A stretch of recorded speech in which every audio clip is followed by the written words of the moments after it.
Bab ke-167 ada 4 buah hadis. Babu istihbabi talabi ar-rufqati wa ta'mirihim ala anfusihim wahidan yuti'unahu. Bab dianjurkannya mencari teman dalam perjalanan dan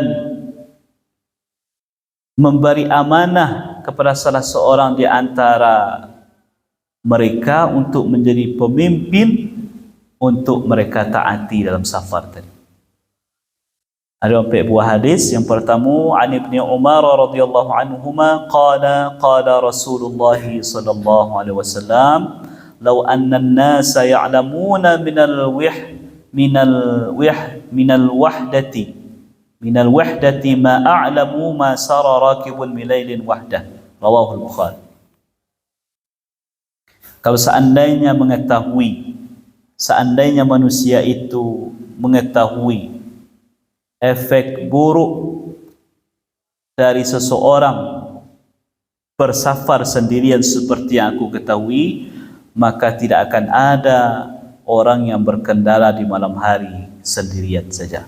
Rawahu al-Bukhari.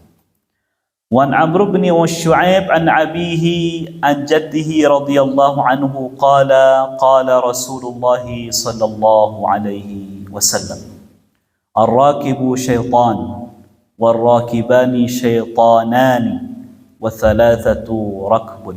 Rawahu Abu Dawud wa Tirmidzi wa Nasa'i bi asanid sahihah wa qala Tirmidzi hadithun hasan.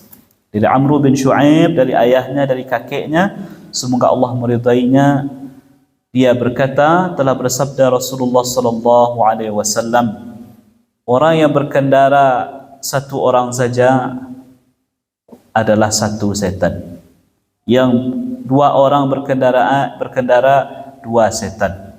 Sedangkan yang bertiga rakbun, itulah yang akan selamat dalam perjalanannya. Wa an Abi Sa'id wa Abi Hurairah radhiyallahu ta'ala anhuma qala Rasulullah sallallahu alaihi wasallam, idza kharaja thalathatun fi safarin falyu'ammiru ahaduhum. Hadithun hasan, rawahu Abu Daud bi isnadin hasan.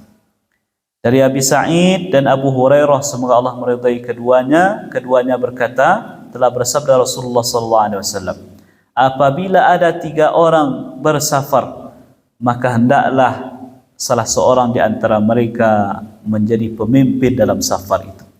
Wa an Ibnu Abbas radhiyallahu anhuma 'an Nabi sallallahu alaihi wasallam qala khairus sahabah 4 wa khairus saraya 400 wa khairul juyush 4000 wa la yughlaba 12,000 min qillah. Rawahu Abu Daud wa Tirmidzi wa qala hadithun hasan. Dari Ibnu Abbas, semoga Allah meridai keduanya, dari Nabi sallallahu alaihi wasallam beliau bersabda, sebaik-baik kawan perjalanan itu adalah 4 orang, dan sebaik-baik rombongan pasukan kecil itu adalah jumlahnya 400, dan sebaik-baik jumlah pasukan besar itu adalah 4000, dan tidak akan dikalahkan pasukan yang jumlahnya 12.000. Bapak-bapak dan ibu-ibu, hadis yang ngampe ko 2 yang kita bahas. Yang pertama, dianjurkan kalau ingin bersafar itu jangan surang pai. Jangan surang. Kalau bisa ada kawan. Selagi keadaan tidak menuntut hawa hanya bisa pai surang, maka sebaiknya safar tu jangan pai surang. Paling tak paduo. Kenapa? Karena salah satu alasannya adalah ketika surang orang pai, kok baa-baa terjadi di perjalanan, siapa akan kamu menolongnya? Koknya tiba-tiba sakit lah, atau ada masalah lah, segala macam. Tapi kalau nyoba kawan, berdua atau bertiga, ya, nyoba bersafar tadi, maka permasalahan tadi ya donan bisa bau sawon untuk menyelesaikan.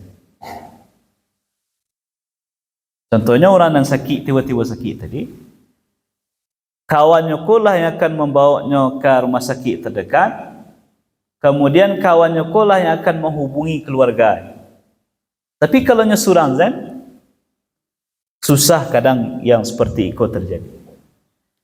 Maka dari hadis-hadis ko Bapak Ibu, selagi awak bisa bersafar ko lebih dari satu orang, bisa awak mencari kawan gitu ya, maka dianjurkan safar ko lebih dari seorang. Nah kemudian wa ta'mirihim ala anfusihim wahidan yuti'unahu. Ko maksudnya dianjurkan memilih pimpinan rombongan atau korlap, koordinator lapangan. Kama pun safarnya, apakah safarnya ko tujuannya ibadahkah, atau menuntut ilmukah, atau sekadar untuk jalan-jalan. Ketika seseorang berada di rombongan, dianjurkan untuk apa? Untuk memilih ketua rombongan. Tetapi dengan syarat ketika ketua rombongan kola dipilih, kato-katonyo dan keputusannya ditaati oleh nan punya rombongan. Banyak safar ko Bapak Ibu kacau jadinya gara-gara apa? Gara-gara indah ada pimpinan rombongan yang dipercaya dan ditaati. Contoh, ibu-ibu kepai jalan-jalan, sarombongan noto bis yang gadang, tu isinya 40 urangan. Indah ada pimpinan rombongan. Pimpinan rombongan ndak ada perencanaan nan jale awak kama berhenti dima, kemudian berangkit jambara, kemudian pulang sampai nanti di rumah. Ndak ada yang menetapkan secara pasti. Hanya dikira-kirakan saja. Maka yang terjadi nanti kacau. Salah satu bentuk kacaunya pertama, ketika ingin buang air, kalau tak ditetapkan misalnya ibu, kok ada pimpinan rombongan ngecek mereka, Pak sopir, awak berhenti di Sinan. Kau tentu setelah musyawarah kau aja, ada tim keteknya lah ya. Misalnya berhenti di, kalau awak dari Siko berhenti di Sicincin, biasanya tu ibu, di Sicincin tu di Priaman tu lah agak mulai-mulai terasa tu. Apa lain nan sebelum pai minum dulu, makan dulu, lah agak terasa tu. Minimal manga buang air ke ketek. Nah, lah tiba di tampeknya, apakah di apa namanya di masjid kah ya, yang ada WC-nya yang nyaman yang boleh dipakai. Kecek pimpinan rombongan, bapak-bapak, ibu-ibu, kita punya istirahat 10 minit saja. Silahkan bagi nan ingin ke WC, nan ingin buang air ketek, buang air gadang, atau kan ingin belanja agak seketik, silahkan, kita punya waktu 10 minit. Itu kan jale bu ya. Disilahkannya jale, buang air gadang, buang ketek atau belanja, karena ada kadar di situ, nak beli minum, makanan ketek-ketek, silahkan. Waktunya berapa? 10 minit. Nah, itu pimpinan rombongan yang bagus. Tapi cuba indak bapak ibu buat turun siko sebentar. Turun orang. Tapi manganan buliahnya dak dikecean, batai waktunya dak dikecean. Akhirnya yang terjadi? Akhirnya adonan paikian, pai ke situ. Yang awalnya seharusnya waktunya 10 minit, bisa berlarut bahkan sampai mau balik 20 minit. Kacau nak? Atau yang nyokecian bapa ibu kita lah ada berhenti siko sebentar gak 10 minit yang ke WC kiko silakan awaknya berhenti siko. Nah, dan hawa anyo berhenti nanti hanya di tujuan saja nanti. Misalnya jalan-jalan ke pesisir ya, ke Painan. Jadi setelah berhenti kini gua ndak ada berhenti lah. Berhentinya di mana nanti? Hanya ketika lah sampai di Painan kira-kira jam 2 balik. Itu jalan. Tapi kalau ndak ada itu Bapak Ibu ndak ada pengaturan. Ada orang yang tahan-tahan saya karena merasa ndak terlalu tersasak. Kemudian di Padang baru tersasaknya, minta turun. Pak sopir berhentilah sebentar, buat tersasak. Kacau dak perjalanan. Kenapa tadi? Karena ndak ada pengaturan, ndak ada pemimpin yang menentukan. Nah, kemudianlah sampai di tempat tujuan, tempat wisata. Nah, kalau tempat wisata tu Bapak Ibu kan awak tak mesti lo turut sesadonyo, kan awak kan memencar ya. Cuba kalau tak ada pimpinan rombongan yang mengaturkan mereka. Bapak Ibu, awaklah sampai di tujuan. Tempat wisatanya mereka dan bisa awak turik mereka. Silahkan pai. Silahkan dengan pilihan. Kalau ingin ikut bersama kami ke rombongan awak kiana, ikut. Tapi dengan syarat jam mampe atau jam 4:30 awaklah berkumpul sekolah balik. Auto berangkat jam 4:30. Itu kan jalih jamnya. Tapi cuba nak disabit kemerituan nanti jadi. Taruh jam 4:30 lah mesti auto berangkat.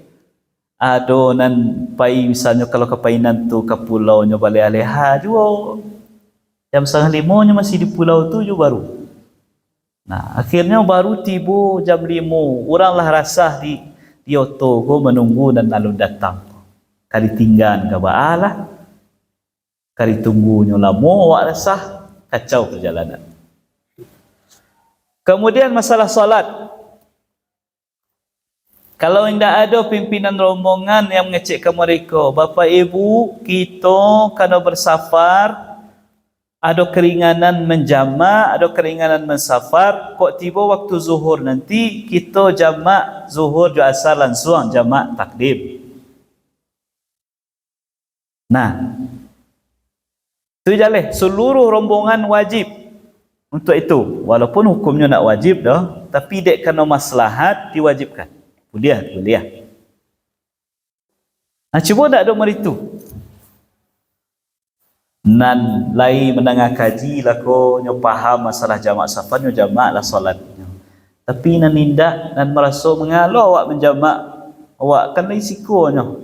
Bisa awak sembahyang normal. Akhirnya nyo sembahyang zuhur saja.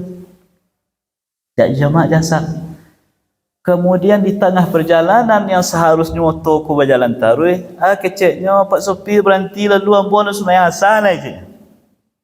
Kacau tak perjalanan. Kacau. Begitu maghrib juga isya. Kalau tak ada keputusan dan jalan dari rombongan atau pimpinan rombongan, kacau perjalanan. Nah, berjalan ke pulang. Lah tiba dekat Padang Panjang. Kecek sebagian rombongan. Ibu-ibu singgah lawak ke pasar kuliner sebentar. Nang kecek dan lain mangal ke pasar kuliner. Kami kecepek pulang. Berbeda tak? Coba kalau nak ada pimpinan rombongan. Nanti jadi. Amuah kacau tangkar itu. Maka pimpinan rombongan membiak jalan tengah. Ibu-ibu kita ambil jalan tengah. Boleh singgah ke pasar kuliner, tapi waktunya hanya paling lama setengah jamnya. Karena ku ada lo kawan-kawan yang terkaja pulang wah. Jadi kini jam 8 ku berarti jam 8:30 dah dia teoto sadon. Kalau ada nan talek-talek mana kami tinggal. Karena kau orang di auto dan tak turun pula rasa kau. Cuba kalau tak ada pimpinan rombongan begitu, nanti jadi nan pai ke pasar belanja tadi atau makan tadi oleh-oleha, barulah sajam 1,5 jam baru balik. Orang yang dak turunlah rasa, dak bakal manatilah, bahkan mungkin bisa bertangkar mulut kata hoto dek gara-gara dak ada diatur oleh yang namanya amirus safar, pimpinan rombongan. Makanya Bapak Ibu, awak safar walaupun 2 orang, kecek Nabi, walaupun 2 orang yang painya, maka tunjuk seorang untuk jadi amirnya, jadi pemimpinnya, ditaati nanti dan seorang. Nah, jadi Bapak Ibu, itulah pembahasan awak tentang masalah safar. Yang pertama tadi dianjurkan untuk safar itu di hari Kamis, selagi masih bisa kita memilih hari Kamis itu, dan sangat dianjurkan di hari apa saja kita bersafar, atau bahkan di aktivitas harian awak walaupun tak bersafar, laksanakanlah sepagi-pagi mungkin. Dan yang kedua, ketika ingin bersafar, dianjurkan kita tidak pai seorang. Selagi masih bisa keadaan kita mencari kawan minimal 1 orang, maka berkawanlah ketika ingin safar tadi, kerana banyak maslahatnya. Kemudian yang terakhir, supaya teratur safar tadi, tidak kacaunya, maka dianjurkan memilih dari sekian banyak rombongan safar itu, pilih seorang orang yang akan menjadi amir, yang akan menjadi pemimpin yang mengatur safar itu, sehingga safar perjalanan tadi bisa dilaksanakan dengan baik, orang yang satu di dalamnya nyaman pula dalam bersafar tadi. Nah, itulah yang bisa kita bahas. Karena waktu solat sunat syuruk kita lama suat jam 6 lewat sabaleh. Tertutup dengan membaca hamdalah, alhamdulillah rabbil alamin, subhanakallahumma bihamdika, asyhadu an la ilaha illa anta, astaghfiruka wa atubu ilaik. Assalamualaikum warahmatullahi wabarakatuh.